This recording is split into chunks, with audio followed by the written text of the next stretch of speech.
Good morning, children. How are you all? I am Bhavna Desai with you again with the lesson number 1. Last lesson we did reproduction. Now we will do regarding the waste material.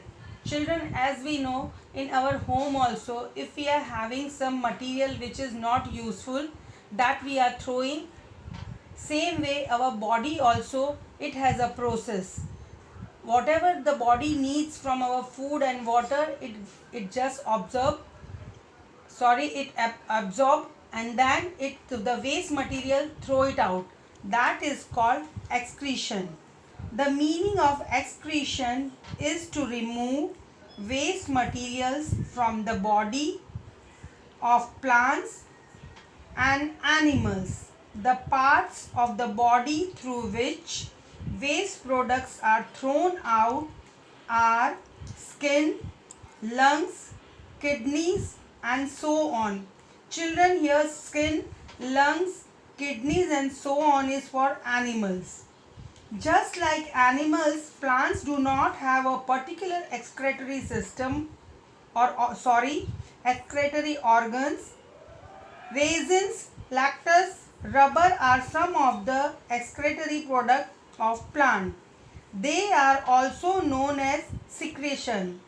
Again, I am repeating, for the animals, the waste product removing organs are skin, lungs, kidneys, and so on.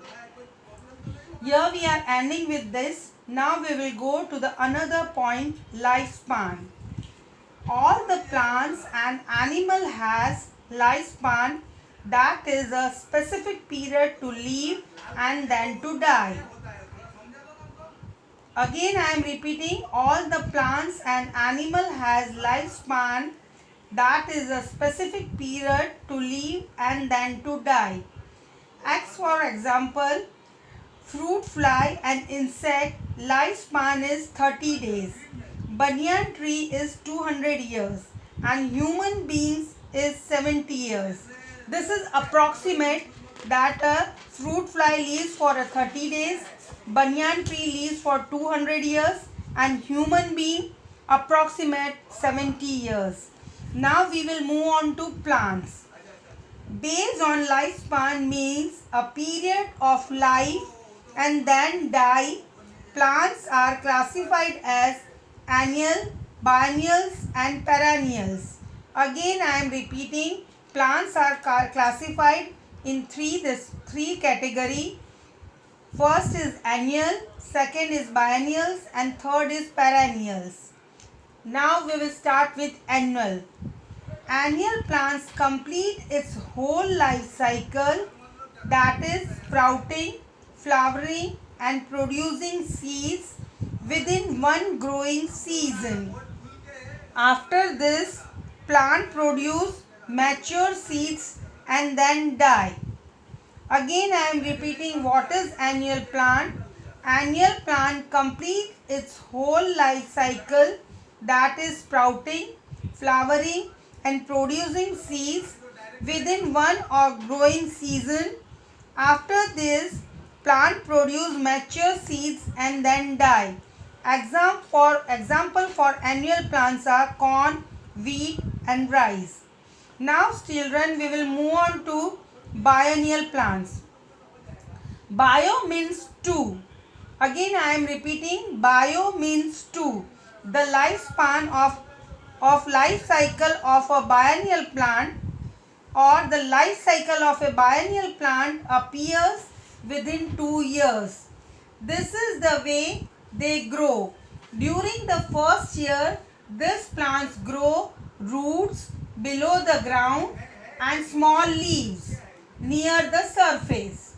At the end of the first season, the parts of the plant above the ground may die, but the roots remain. Again I am repeating, biennial plants, this is the way they grow. During the first year, these plants grow roots below the ground and small leaves near the surface. At the end of the first season, the parts of the plant above the ground may die, but the roots remain. And the best example for biennial plant is cabbage and carrot. Now we will move on to perennial plants. The plants which live for more than 2 years are called perennial plants. The plants which live for more than 2 years are called perennial plants. There are many perennial plants that continue to grow and flower for more than 100 years. Again I am repeating, perennial plant. There are many perennial plants that continue to grow and flower for more than 100 years. Here we classified plants in the 3 category. It is ending. Now we will go for differentiate. Difference between the plants and animals. Plants breathe through tiny holes in their leaves called stomata. Different animals breathe through a different organs such as nose, gills, spiracles and skin. Plants prepare their own food by the process of photosynthesis. Plants are producers. Animals cannot prepare their own food. They depend on other animals and plants also, so they are called consumers. They grow throughout their lives. New branches, leaves, buds grow along as the plant leaf. After reaching a certain height or size, animals they stop growing. Plants they fix in one place, only their parts move. Animals they move from one place to another in search of food and shelter. Plants they do not have sense organs. Their response to stimuli is slow. Animals have a sense organ, so their response to stimuli is quick. Plants reproduction is through seeds. Animals reproduce by laying eggs or by giving birth to young ones. So here I am ending my chapter. Next session we will go with the exercise. Till then, see you. Goodbye.